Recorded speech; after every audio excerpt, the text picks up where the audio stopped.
Pero puntualmente, doctor, cómo funcionaría este régimen, esa transición? ¿Cómo, digamos, cómo aplicarían las empresas? ¿Durante cuánto tiempo sería? ¿Cuál sería como el detalle de...? Pues habría que definir los tiempos, pero lo que les puedo decir, lo primero es que pues no podríamos esperar que unas empresas empiecen a pagar unos niveles de tributación efectivos del 76%. Mínimo tendríamos que decirles que paguen lo que paga el promedio de una empresa grande, que es el 46%. Y hablo del promedio, porque hay empresas que si no tienen la dicha de estar ubicadas en un sector que tiene exenciones o tiene incentivos tributarios, pues probablemente va a estar también en ese 70 y pico por ciento. Pero yo sí creo que hay que tener tanto en tasas como en tiempos, como en un acompañamiento de lo que es la formación para que puedan llegar a ese nivel de manejar su contabilidad y manejar obviamente sus reportes a la DIAN. Y eso pues se definiría obviamente con las autoridades de Hacienda y las autoridades tributarias del país, pero por lo menos empecemos con que entender a que hay que hacerlo, que este régimen tributario transicional es requisito sine qua non para que podamos lograr una mayor formalidad del sector de pequeña y mediana industria, para que podamos tener una mayor transparencia en la tributación en Colombia y para que podamos tener un sector que pueda realmente entrar a ser partícipe de todas las oportunidades de apoyos, de incentivos del gobierno, que en este momento se mantiene obviamente oculto, o incluso empresas que están en régimen común pueden estar manteniendo parte de sus actividades como régimen simplificado, precisamente para no llegar a esa carga de tributación.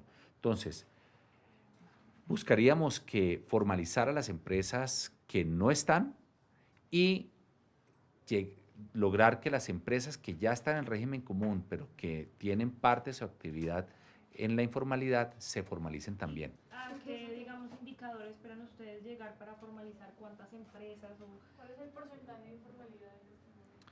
Pues nosotros tenemos unas evasiones tanto en IVA como en renta por encima del 30%, y por eso nosotros esperaríamos que lográramos tener una rebaja siquiera de 10 o 12 puntos si logramos este cometido. No es fácil, significa obviamente unos cambios tributarios, significa unos cambios en las tasas, pero sí esperamos que con esta propuesta podamos generar un gran debate donde empecemos a mirar toda la parte, digamos, de logística que necesitaría este régimen tributario transicional. Doctor Santiago, entiendo que, o sea, con este régimen transicional se beneficiaría el gobierno y como tal el régimen fiscal que tenemos hoy debido a que habría más recaudo.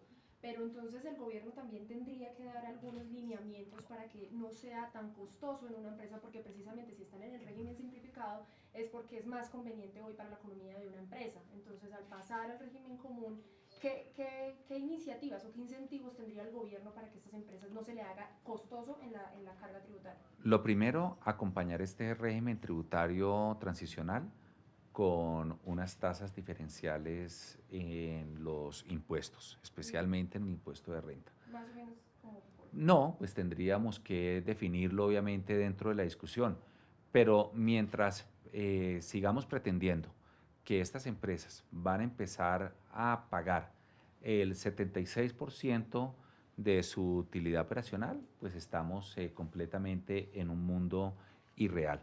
Entonces, pues la propuesta es que bajemos esa informalidad. Tenemos informalidades en IVA y en renta mayores al 30%, pero en el total de las empresas es una informalidad cercana al 60%.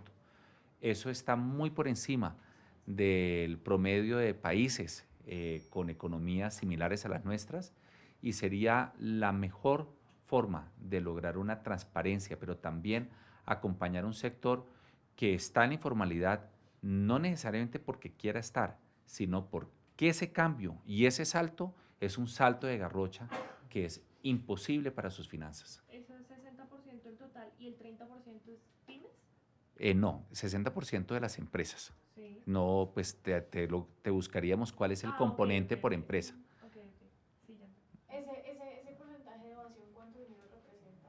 Pues podría representar perfectamente el doble de lo que se está recaudando por el gravamen a los movimientos financieros, dependiendo de cuánto se logre formalizar. Pero pues solo hagamos el siguiente cálculo. Si el 60% de las empresas, y incluimos aquí grandes, medianas, pequeñas, empresas familiares, están en la informalidad, o sea que pues están casi que tributando cero, ¿cuánto significaría para el país y para el fisco lograr que por lo menos empiecen a tributar a unas tasas reducidas? Yo creo que estamos hablando aquí de varios billones de pesos. Un aproximado. No, sería muy aventurado porque depende de qué tasas se escojan y depende de la rapidez con que se logre avanzar en este régimen tributario transicional. Pero Sí, sí creemos que sería al final beneficioso al fisco, pero sobre todo nos da una transparencia en nuestra estructura tributaria que no la hemos tenido. quisieras, quisiera saber, pues este fin de semana se conoció que el Banco de la República bajó su crecimiento o por su expectativa de crecimiento en Colombia. Si hiciéramos este cambio transicional, la, ¿cuánto cree usted que podría eso beneficiar el crecimiento económico de las empresas pasando de un régimen a otro? ¿Podría estabilizar un crecimiento como el que teníamos antes? No creo que no creo que el efecto en el corto plazo sea tanto en el crecimiento. Además, porque pues este régimen tributario tendría que tener pues unos años de implementación. Aunque es claro que un país formalizado que tiene acceso en toda su gama empresarial a todos los instrumentos del mercado, pues es un sector que puede tener mayores herramientas para ser más competitivo, para buscar mercados en el exterior, para ampliar su presencia en el mercado doméstico, para hacer mejor uso de todas las herramientas financieras de que dispone la banca.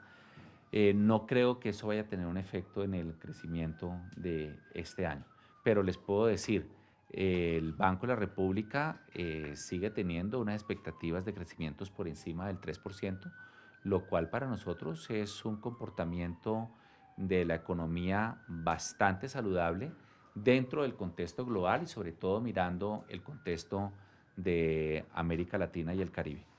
No es una recesión, no es algo para lo que nosotros debamos sentir pánico, simplemente estamos reajustándonos frente a una nueva realidad tras recibir unos shocks externos frente a la caída del precio del petróleo y de todo el sector mineroenergético que obviamente iba a golpear nuestra economía, pero no nos metió en recesión y seguimos creciendo por encima del promedio de la región. Doctor Castro, qué pena para los que llegamos un poquito tarde, nos puede colaborar diciéndonos por qué es necesaria pues que se incluya dentro de esta reforma tributaria, este régimen tributario transicional y básicamente en qué consistiría. Es necesaria porque no hay ninguna manera de que empresas den un salto de 0 al 76% de impuestos en lo que es su utilidad y sus ganancias. Mientras nosotros no aceptemos esta realidad y no entendamos que esto no va a ocurrir si no le proveemos un régimen de transicionalidad donde no tengamos unas tarifas, unas tasas de renta diferentes para estas empresas, pues no vamos a lograr formalizar estas empresas y lograr una mayor transparencia en nuestra economía y en nuestra estructura tributaria. Y Básicamente, ¿cómo sería esta? no, sería obviamente con tasas diferenciadas, sería con unos tiempos, sería también yo creo que con un acompañamiento en lo que es la capacitación de estas empresas para que puedan ajustar sus contabilidades, para que puedan generar sus reportes de acuerdo ya a una estructura formal de tributación, pero creo que al final el país sería el gran beneficiado. Son empresas que al estar completamente formalizadas pueden hacer uso de todos los mecanismos del mercado, de todas las ofertas del sector financiero, de todos los apoyos que se dan, digamos, a pequeñas y medianas industrias para expandir su mercado local, para poder acceder a mercados en el extranjero. Pero pues mientras mantengamos las diferencias tributarias que hay en los dos regímenes actuales, entre el régimen simplificado y el régimen común, no lo vamos a lograr. Doctor La idea Castro, es que se esto- unifiquen, o sea, que sea algo estándar. La idea es que tengamos un solo régimen, pero obviamente con un periodo de transición, porque si no, nunca se va a lograr. Esta propuesta ya ustedes la presentaron formalmente al comité de expertos o como... No, no hemos reunido todavía con el comité de expertos, pero sí queremos ambientar la discusión en esta semana económica y creemos que va a ser un abrebocas también para lo que se pueda discutir dentro del Consejo Gremial Nacional. Hemos tenido ya discusiones con gremios como FENALCO, donde comparten esta inquietud nuestra por un régimen transaccional y por las diferencias que hay en tributación entre uno y el otro. Y hemos tenido charlas también con personas muy conocedoras de la economía, incluso dentro del gobierno y del Banco de la República, que reconocen y admiten este obstáculo. Es un obstáculo insalvable porque se necesita un salto de garrocha para poder pagar los tributos que significa el cambio al régimen común.